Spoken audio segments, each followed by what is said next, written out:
Kasih karunia dan damai sejahtera Allah Bapa kita dan anaknya Tuhan Yesus Kristus menyertai saudara.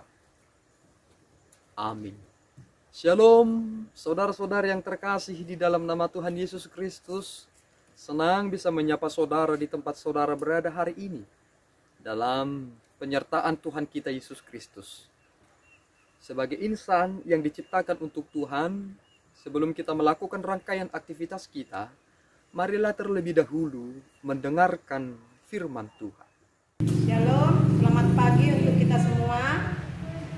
Sebelum melaksanakan aktivitas kita pada hari ini, baiklah kita mendengarkan firman Tuhan yang tertulis pada Pengkhotbah 2 ayat 14. Mata orang berhikmat ada di kepalanya, sedangkan orang yang bodoh berjalan dalam kegelapan.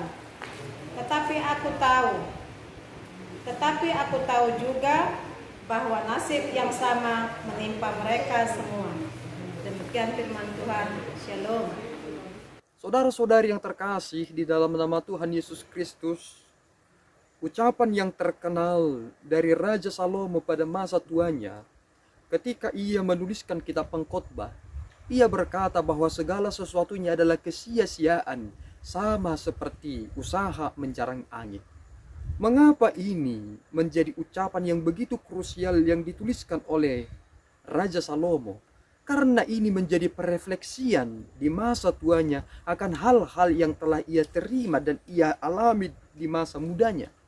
Sering sekali ketika kita sudah jatuh kepada persoalan, jatuh kepada masalah, jatuh sakit, baru kita berkata, yang aku lakukan itu adalah salah. Saudara, lihatlah bagaimana Alkitab begitu jujur menunjukkan orang-orang yang hidup dalam perjanjian lama. Tokoh-tokoh perjanjian lama bagaimana mereka babak belur di sana sini. Salomo menjadi orang yang berhikmat, tetapi hikmat yang dia miliki ternyata kalah dengan kecerdikan atas dunia ini. Sehingga lihatlah saudara, terkadang memang meskipun anak-anak Tuhan memiliki hikmat, tetapi cara dunia yang cerdik ini sering sekali bisa mencuri mereka yang memiliki hikmat tersebut. Sehingga hati-hatilah dalam hidup ini. Kegagalan Raja Salomo menjadi pelajaran yang sangat penting bagi kita.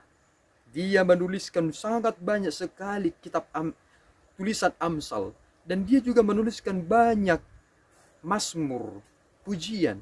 Tetapi lihat, tidak banyak mazmur dari Salomo dipergunakan dalam kitab mazmur. Mengapa? Karena kita mengerti Salomo memiliki 700 istri dan 300 selir. Jika kita hitung berarti ada 1000. Ini menjadi pengertian yang sangat luar biasa bagaimana Alkitab jujur. Sehingga kita melihat ketika saudara membaca Alkitab, saudara sedang bercermin tentang diri saudara lewat Alkitab. Inilah realita kehidupan itu. Salomo berkata bahwa mata orang berhikmat ada di kepalanya. Apa maksudnya? Orang tidak bisa serta-merta berhikmat tanpa pengetahuan. Tetapi orang yang berpengetahuan tidak serta-merta menjadi bijaksana. Karena pengetahuan itu menjadi sesuatu yang masih berada di bawah hikmat tertinggi. Karena manusia tidak bisa menerima hikmat tertinggilah, makanya orang-orang Yahudi menyalibkan Kristus. Mereka tidak mengerti apa itu hikmat Allah yang diturunkan, firman yang telah menjadi daging. Sehingga jangan menjadi orang yang mau dibodoh-bodohi oleh dunia ini. Hiduplah dalam hikmat tuntunan Tuhan. Dan perhatikanlah langkah saudara dengan kecerdikan oleh sifat-sifat dunia yang berada di sekitar saudara. Amin.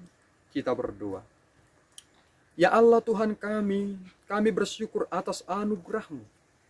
Tuntun kami Bapa, supaya segala sesuatunya tidak menjadi kesia-siaan. Karena kami dapat direbut oleh kecerdikan dunia ini. Berikan kami Tuhan kekuatan untuk menghadapi itu. Sehingga dalam segala hal kami mengorientasikan hidup kami hanya kepadamu. Sehingga tidak tercipta kesia-siaan meskipun kami beroleh keberhasilan. Kuatkan kami Bapa, hanya di dalam Kristus kami berdoa dan mengucap syukur. Anugerah Tuhan kita Yesus Kristus, kasih setia Allah Bapa, dan persekutuan Roh Kudus menyertai saudara. Amin. Tuhan Yesus memberkati.